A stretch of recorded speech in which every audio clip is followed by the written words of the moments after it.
Хезмәт юлын һөнәр училищесында укып, заводта гади эшче булып башлаган һәм инженер дәрәҗәсенә күтәрелгән кеше ул. Әдәби әсәрләрендә дә гади кешеләрнең катлаулы, гыйбрәтле язмышларын сурәтли. Сүзебез Теләче төбәгендә туып үскән язучы, Татарстанның атказанган мәдәният хезмәткәре Нурислам Хәсәнов турында. Аңа 80 яшь тулды. Юбиляр белән хәбәрчебез Фәннур Хәсәнов очрашты. Ижад кешесенең зур бөеклеккә омтылу юлының шишмә башында мәктәп еллары, үсмер чак омтылышы, студент чакларындагы ижад түгәрәкләренең йогынтысы булмый калмыйдыр. Улуг язучыларның киңәшләре, әдәбият, сәнгать юнәлешендәге яшьләрнең бер-берсе белән аралашуы да үсеш дәрәҗәсенә активлык өстидер кебек. Шигырьләр бастыргач, бір жиынтыклык булгач, аннары монда заводка килгәч тә, монда Гали Хуҗиев дигән язучы бар безнең. Шул 22-нче завод, 16-нчы завод дип йөриләр. Бүгенге көндә инде моторлар төзү производство берләшмәсе. Шунда ике заводның теге әдәби түгәрәгендә алып бардылар. Анда башта Гали абый эшләде, аннан соң Мустафа Нагман, аннары Рәшид Гәрәй дә булып алды, аннары булып алганда теге Барлас Абый Камалов тагын.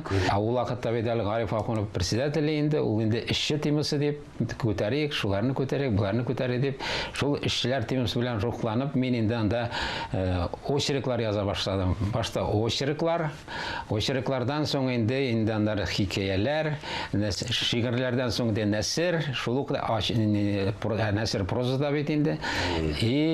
Шул нәсерләрдән соң инде үземне сынап карый башладым. Инде мин теге күп кенә хикәяләр басылгач, Совет әдәбияты журналы инде бүген Казан утлар журналы. Инде безне фотолар белән бирәләр, аннары әдәби ел йомгакларында билгеләп тә үтәләр. Менә эшче темасын язган шигырьләр, менә Нурислам Хәсәновның хикәяләр фәлән дигән дип инде хәзер телгә керә башладым инде мин. Шул телгә кергәч, повестларга киттеннәр. Чөнки повестлар языр өчен ул шигырь бер нәрсә, шул хикәяләр, аннары повестларда инде шунда кешеләр характерын чарлыйсың, аларны күрәсең, нитәсең. Анда инде төрле образлар кирәк, анда проблема кирәк, конфликтлар кирәк. Шулар булмаса, чөнки бит кешеләрне танымый торып, син үзең дә белә алмыйсың. Менә бу характерда, бу булай, бу нәрсәгә ул ничек карый, бу нәрсәгә карый. Һәрбер кеше үзенең чамасын белеп, аң үсеше булырга тиеш, кругозоры булырга тиеш. Дөньяны күз алып белергә кирәк. Һич шиксез, һәр кеше үзенең туган төбәге, авылдашлары, газиз җир халкы белән аралашып яши. Безнең героебыз да авылдашларының тормышы, көнкүреше, уңышлары белән шатланып, уңышсызлыкларына кайгыртып борчыла. Һәм әлбәттә үзенең барлык шатлыгын һәммәсе белән дә уртаклашырга теләве, күрешеп сөйләшүе уе белән янып яши. Гомумән менә ул иҗат турында туган җир табигатен кайтмыйча да бул үзенә үзе тарту кеше шунда инде. Аннары анда кайткач, аның бөтен илһамны, аның табигаты белән үскән инде. Аның сулары, инешләре, кешеләре белән аларның теле кирип калган бит инде сөйләгәндә. Әгәр дә шул тел байлыгы безнең якта Фатих Хөсни ягы бит инде тел байлыгы көчле, инде шулар инде хәзер шул табигатны күргәч, ниләрне күргәч, алар инде туплап андагы характерлар белән кичкенәдән очрашкан. Аларны ничектер гомумиләштереп, сүрәтләгәндә һәрберсен кертеп җибәрәсең. Аны инде белмәгән табигатны алмыйсың, үзеңнең туган җирен, туган урманның, туган болынның тегесе, монсы белгән кешеләр, кайбер характерлар килеп керә. Анда бит бер төрле булырга тиеш түгел инде. Берсе булайрак холкы, берсе булайрак холкы. Берсенең һәрберсенең үзенең әйтә торган сүзе бар инде аның менә шулай. Берничә дистә елдан артык иҗат юлында Нурислам Хәсәновның каләме бик күп әсәрләрне дөньяга тудырды. Бер артлы язылып, эченә күп санлы повесть, очерклар, шигырь, нәсер, парча, йөзләгән хикәяләрне берләштергән китаплары укучылары кулында сыену урыны тапты. Һәм ниһаять бик теләп көтелгән бүгенге реаль чынбарлыкны тасвирлаган романы да пәйда булды. Һич шиксез, иҗат кешесенең иң беренче чиратта язылган әсәрләренең, бастырылган китапларының киләчәге, үз укучыларын табуы мәсьәләсе дә борчый.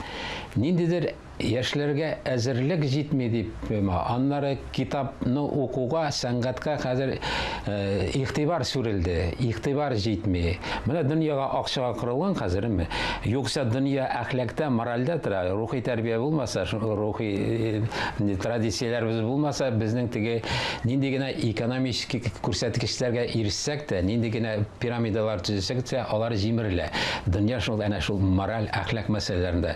Әхлаксыз, тәрбиясез кеше без тәрбиялибез икән, безнең инде сүрелә икән менә шул нигә сәнгатькә, әдәбиятка булган карашыбыз бетә икән, кеше тәрбияли алмыйбыз икән. Менә яшәп калганда ашап калыйм принципы дип кенә яшәсәк, менә бу әдәбиятны үстерү кыен.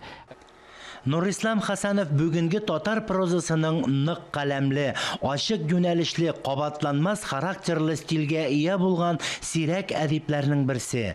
Ул язмышларны тормышның үзеннән алып, киң клаш белән курыкмыйча сөйли. Тәнкыйть булсын өченгә генә сөйләми. Туган җирен, туган халкын, изге ана туфрагын ихластан үз иткәнгә, илгә, көнгә изгелек теләп яза. Бу иҗат яшәешне, тормыш агышын аңлап, гыйбрәтләр һәм сабаклар ала белүчеләргә төбәлгән.